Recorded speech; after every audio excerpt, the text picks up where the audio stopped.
Good afternoon and thanks for joining us. I'm Sharon Gaeta. A 17-year-old female is now in custody and charged with aggravated murder for this deadly Toledo fire earlier. The fire at 254 Willard Street in Toledo killed 15-year-old Joseph Vossenbacher and sent 13-year-old Michael Reinbold to the hospital. Reinbold is still being treated now at the University of Michigan Hospital. The 17-year-old had her initial appearance in juvenile court today. The prosecutor intends on filing to have her tried as an adult. New this morning, Toledo City Council has announced a special meeting will be held this afternoon to go over a controversial pro-union proposal. Now, this was presented by Mayor Paula Hicks Hudson on Tuesday at City Council, but was blocked to allow time for debate. The project labor agreement basically says labor agreement would need to be negotiated with the Northwest Ohio Building and Construction Trades Council for all construction contracts of more than $100,000 that are supported by the city. Now, we'll have more on this tonight on NBC 24 News at 5 and 6. This morning, members of Congress are getting a first-hand feel of the relationship between the community members and local convenience stores. More than a dozen stores in the National Association of Convenience Stores are now scheduled for a visit. Ohio Congressman Bob Latta was at True North on South Reynolds Road this morning. What's important to me to hear from my constituents, to be able to ask the right questions in committee, because that way you can really get to the point. You sometimes ask, do you actually know how this is going to impact the consumer?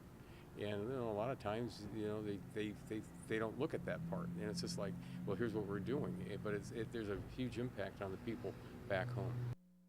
Congressman Latta literally got his hands dirty today by working behind the counter, talking with store patrons. During the month of June, the Toledo Post of the Highway Patrol will focus on reducing crashes in Fulton County, prompting effort the hundreds of crashes which occurred over the past year.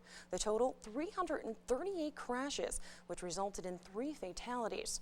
Target roadways include US 20, US 20A, State Route 108, and State Route 109.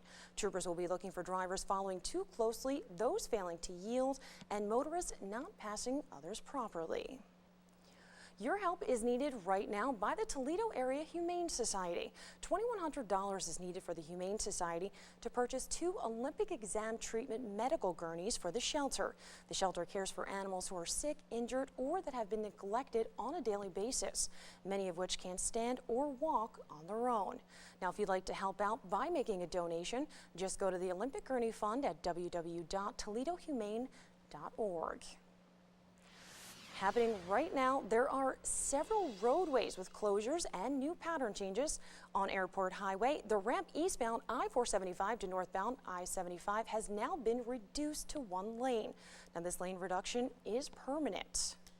Restriction and short-term traffic halts are also in effect on northbound I-75 between Roachton Road to US 20. 1 lane of the northbound I-75 will be relocated to the southbound I-75 and separated by a barrier wall. Also new this morning, for those of you traveling on Airport Highway this morning, be aware of lane restrictions on Elmdale and Henderson. The restrictions are expected to only last for today. Division Street in central Toledo will be closed between Belmont Avenue and Nebraska Avenue starting this morning. This closure is only temporary.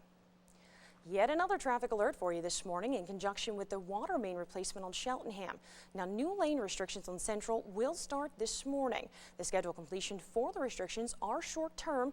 They are expected to be finished up by tomorrow. Well, now let's take a turn, because most of you have kids or have babysat at one point. You know how difficult potty training can be, especially for boys. A Wyoming mother of 2 has invented a way to help your little man even better. Tony Sandrone reports. When I was potty training my son, he got the toilet, sitting on the toilet down, but he decided it would be fun to pee on my wall. Potty training boys isn't always the easiest thing to do. From missing and And the Tommy toddler is still in the development phase. Alicia is raising money on Kickstarter to fund that product. Well, we'll have more news coming up after the break. Stay with us.